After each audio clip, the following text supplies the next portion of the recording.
News 18 ನಲ್ಲಿ inside ಮಾಹಿತಿಯನ್ನ ಈಗ ನಿಮಗೆ ಕೊಡ್ತಾ ಇದೀವಿ. ಇವತ್ತಿನ ಮೀಟಿಂಗ್ ಅಲ್ಲಿ ಏನಾಯ್ತು, ಬರೀ ರಾಜ್ಯಸಭೆ ಚುನಾವಣೆಯ ಬಗ್ಗೆ, ವಿಧಾನ ಪರಿಷತ್ ಚುನಾವಣೆ ಬಗ್ಗೆ ಮಾತ್ರ ನಾವಿವತ್ತು ಮಾತಾಡಿದ್ದು ಚರ್ಚೆ ಆಯ್ತು ಅಂತ ಹೇಳಿದ್ರಲ್ಲ ಈಗಾಗಲೇ ಪ್ರೆಸ್ ಮೀಟ್ ನಲ್ಲಿ. ಆದ್ರೆ ಅದರ ಇನ್ಸೈಡ್ ಮಾಹಿತಿಯನ್ನ ನಾವು ನಿಮ್ಗೆ ಕೊಡ್ತಾ ಇದೀವಿ. ರಾಜ್ಯಸಭೆ ಸ್ಥಾನದ ಆಫರ್ ಅನ್ನ ಇದೀಗ ಸಿಎಂ ಸಿದ್ದರಾಮಯ್ಯ ಅವರಿಗೆ ನೀಡಲಾಗಿದೆ ಅಂತ ಹೇಳಲಾಗಿದ್ದು, ಅಧಿಕಾರ ಹಂಚಿಕೆಯ ಬಗ್ಗೆ ಪ್ರಸ್ತಾಪ ಮಾಡಿದ್ರ ರಾಹುಲ್ ಗಾಂಧಿ. ಪುತ್ರ ಯತೀಂದ್ರಗೆ ಡಿಸಿಎಂ ಸ್ಥಾನದ ಆಫರ್ ಅನ್ನ ಈ ಸಂದರ್ಭದಲ್ಲಿ ನೀಡಲಾಯಿತ. ಸಂಧಾನ ಸೂತ್ರವನ್ನ ಮಾಡುವ ಸಂದರ್ಭದಲ್ಲಿ ರಾಹುಲ್ ಗಾಂಧಿ ಮತ್ತು ಸಿದ್ದರಾಮಯ್ಯ 1-to-1 ಮೀಟಿಂಗ್ ಮಾಡಿದ್ರಲ್ಲ, ಆಗ ಯತೀಂದ್ರ ಅವರಿಗೆ ನಾವು ಡಿಸಿಎಂ ಮಾಡ್ತೀವಿ ಅನ್ನುವ ಆಫರ್ ಅನ್ನ ರಾಹುಲ್ ಗಾಂಧಿ ಕೊಟ್ರ. ಯಾವುದಕ್ಕೂ ಒಪ್ಪದ ಸಿಎಂ ಸಿದ್ದರಾಮಯ್ಯ ಸಿಎಂ ಪಟ್ಟಕ್ಕಾಗಿಯೇ ಇದೀಗ ಒಂದು ಕಡೆ ಡಿ.ಕೆ. ಶಿವಕುಮಾರ್ ಪಟ್ಟನ್ನ ಹಿಡಿದಿದ್ದಾರೆ. ಮತ್ತೊಂದು ಕಡೆ ಸಿದ್ದರಾಮಯ್ಯ ನೀವು ಯಾವ ಆಫರ್ ಕೊಡಿ ನಾನು ಅದಕ್ಕೆ ಒಪ್ಕೊಳ್ಳಲ್ಲ ಅನ್ನುವಂತಹ ಬಿಗಿ ಪಟ್ಟನ್ನ ಹಿಡಿದಿದ್ದಾರೆ. ಈ ಸಂದರ್ಭದಲ್ಲಿ ಇಕ್ಕಟ್ಟಿನಲ್ಲಿ ಬಿಕ್ಕಟ್ಟಿನಲ್ಲಿ ಸಿಕ್ಕಾಕೊಂಡಿದೆ ಕಾಂಗ್ರೆಸ್ ಹೈಕಮಾಂಡ್. ಇರುವಂತಹ ಈ ಒಂದು ಕರ್ನಾಟಕವೇ ದೊಡ್ಡ ಒಂದು ರಾಜ್ಯ, ಅವರಿಗೆ ಈ ರೀತಿಯಾಗಿ ಅಧಿಕಾರದಲ್ಲಿರುವಂಥದ್ದು ಇತರೆ ರಾಜ್ಯಗಳನ್ನ ಹೋಲಿಸಿದ್ರೆ. ಆದ್ರೆ ಕಾಂಗ್ರೆಸ್ನಲ್ಲಿ ಈಗ ಯಾವ ರೀತಿಯ ಪರಿಸ್ಥಿತಿ ಇದೆ ಅಂತ ಹೇಳಿದ್ರೆ, ಕರ್ನಾಟಕದಲ್ಲಿ ಇಂತಹ ಗೊಂದಲಗಳನ್ನ ಸರಿ ಮಾಡೋದಿಕ್ಕೆ ಆಗದಂತಹ ಇಕ್ಕಟ್ಟಿನಲ್ಲಿ ಸಿಕ್ಕಾಕೊಂಡಿದೆ ಕಾಂಗ್ರೆಸ್ ಹೈಕಮಾಂಡ್. ಸಿದ್ದರಾಮಯ್ಯ ಅವರಿಗೆ ಹೇಳ್ತಾ ಇದ್ದಾರೆ, ನಿಮ್ಗೆ ರಾಜ್ಯಸಭೆಗೆ ನಾವು ಕಳುಹಿಸ್ತೀವಿ ಅನ್ನುವಂತಹ ಆಫರ್ ಅನ್ನ ನೀಡಲಾಗಿದೆ ಅನ್ನುವಂತಹ ಮಾತುಗಳು ಕೂಡ ಕೇಳಿ ಬಂದಿದೆ. ಇನ್ಸೈಡ್ ಸ್ಟೋರಿಯನ್ನ ನಾವು ನಿಮ್ಗೆ ಕೊಡ್ತಾ ಇದ್ದೀವಿ. ಜೊತೆಗೆ ನಿಮ್ಗೆ ಮಾತ್ರ ಅಲ್ಲ, ನಿಮ್ಮ ಮಗನಿಗೆ ಡಿಸಿಎಂ ಮಾಡ್ತೀವಿ ಅನ್ನುವಂತಹ ಒಂದು ಆಫರ್ ಅನ್ನ ಕೂಡ ನೀಡಲಾಗಿದೆ. ಆದ್ರೆ ಇದು ಯಾವುದಕ್ಕೂ ಸಿದ್ದರಾಮಯ್ಯ ಒಪ್ಕೊಂಡಿಲ್ಲ. ಅದೇ ಕಾರಣಕ್ಕಾಗಿ ಈಗ ಅವ್ರು ಹೇಳ್ತಾ ಇರುವಂತದ್ದು, ಹೌದು ಇವತ್ತು ಯಾವುದೇ ರೀತಿಯ ಚರ್ಚೆ ಆಗಿಲ್ಲ, ವಿಧಾನ ಪರಿಷತ್ತು ರಾಜ್ಯಸಭೆಯ ಚುನಾವಣೆಯ ವಿಚಾರಕ್ಕೆ ಸಂಬಂಧಪಟ್ಟ ಹಾಗೆ ಮಾತ್ರ ಚರ್ಚೆ ಆಗಿರೋದು, ಅದಕ್ಕೆ ಮಾತ್ರ ಇವತ್ತಿನ ಸಭೆ ಸೀಮಿತ ಆಗಿತ್ತು ಅನ್ನೋದು ಯಾರು ಕೂಡ ಇದನ್ನು ನಂಬೋದಿಕ್ಕಂತೂ ಸಾಧ್ಯ ಇಲ್ಲ.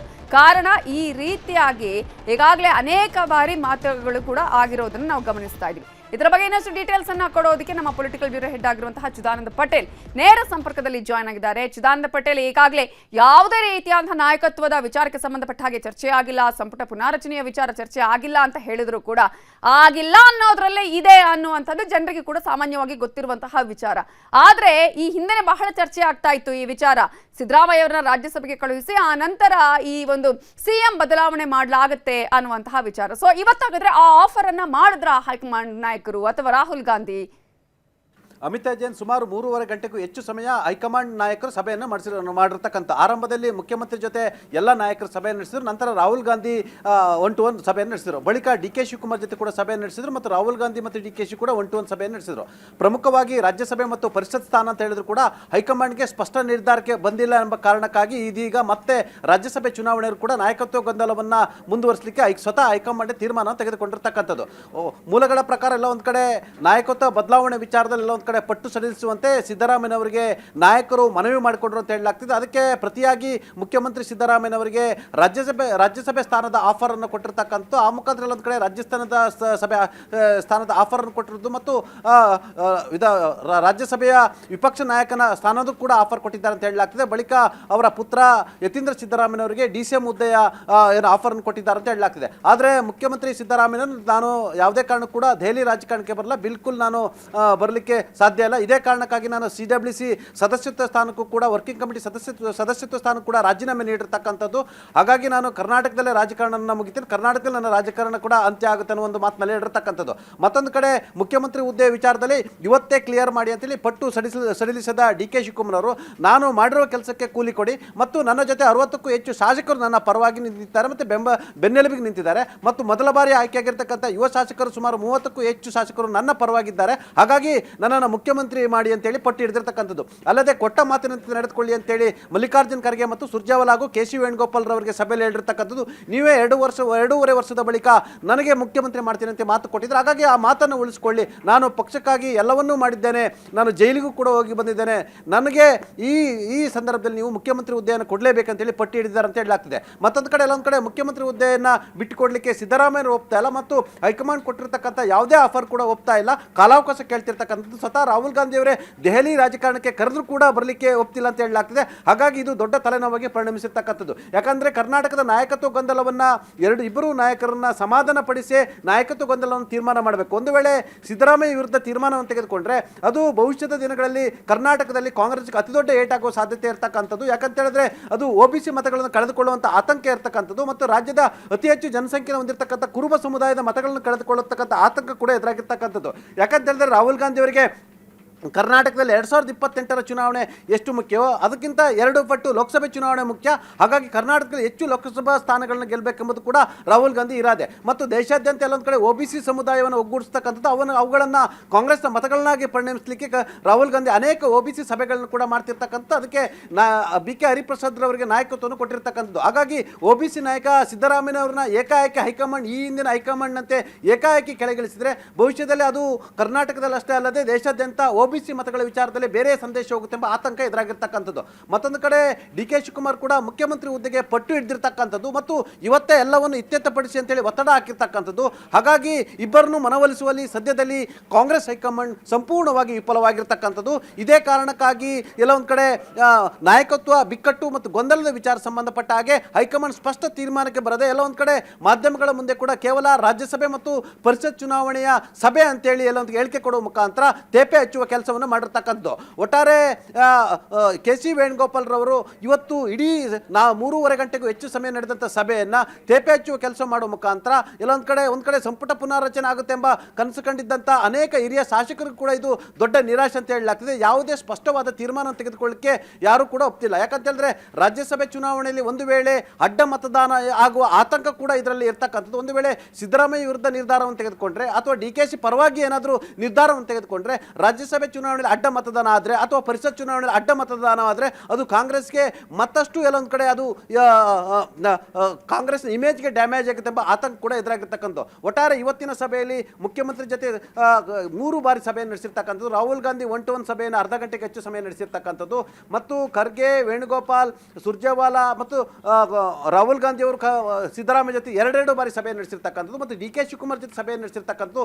ಇಬ್ಬರು ನಾಯಕರು ತಮ್ಮ ನಿಲುವುಗಳನ್ನು ಅಭಿಪ್ರಾಯಗಳನ್ನು ವ್ಯಕ್ತಪಡಿಸಿರ್ತಕ್ಕಂಥದ್ದು. ಹಾಗಾಗಿ ಮುಖ್ಯಮಂತ್ರಿ ಹುದ್ದೆಗೆ ಕಟಿಬದ್ಧವಾಗಿರ್ತಕ್ಕಂಥ ಮುಖ್ಯಮಂತ್ರಿ ಸಿದ್ದರಾಮಯ್ಯನವರು ಯಾವುದೇ ಕಾರಣಕ್ಕೂ ಕೂಡ ಹುದ್ದೆಯನ್ನು ಬಿಟ್ಟುಕೊಡಲು ಒಪ್ಪಿಲ್ಲ ಎಂಬ ಮಾತು ಕೇಳಿ ಬಂದಿರತಕ್ಕಂಥ ಆ ಮುಖಾಂತರ ಪರೋಕ್ಷವಾಗಿ ಎಲ್ಲೊಂದು ಕಡೆ ಸಿದ್ದರಾಮಯ್ಯನವರು ಹುದ್ದೆಯನ್ನು ಬಿಟ್ಟುಕೊಟ್ಟರು ಕೂಡ DK ಶಿವಕುಮಾರ್ಗೆ ಬಿಟ್ಟುಕೊಡಲಿಕ್ಕೆ ಪರೋಕ್ಷವಾಗಿ ಮನಸ್ಸು ಮಾಡಿಲ್ಲ ಎಂಬ ಕಾರಣಕ್ಕಾಗಿ ಆಫರ್ ಅನ್ನು ಕೊಟ್ಟಿದ್ದಾರೆ ಎಂಬ ಮಾತು ಕೇಳಿ ಬಂದಿರತಕ್ಕಂಥದ್ದು.